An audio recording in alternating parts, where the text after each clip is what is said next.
मंदिराची आज्ञा देत असताना महाराजांनी सांगितलं होणारं मंदिर ही दिव्य भव्य आणि कीर्तिवान असणार आहे।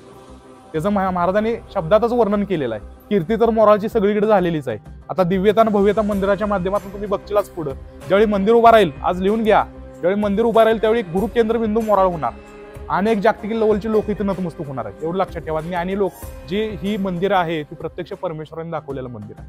हे कुठल्याही मनुष्यानं केलेलं तयार, कुठल्या इंजिनियरने केलेलं नाही। जसं देवाने दाखवलं तसं स्ट्रक्चर उभा केलंय, त्या पद्धतीत उभारण्यात आलंय। महाराजांनी सांगितलं इथं होणारं मंदिर भव्य दिव्य तर आहेच, पण ह्याचं प्रत्येक दगडाचं माध्यम भक्त बनतील म्हणून सांगितलंय। काय सांगितलंय? दगडाचं माध्यम भक्त।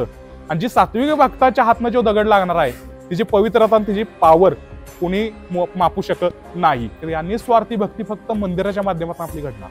आपल्या नशिबानं, आपल्या भाग्यानं ही मंदिराचा भाग आपल्याकडे आलाय, देवाने दिलाय, आणि त्याचं संधीचं सोनं केलं पाहिजे।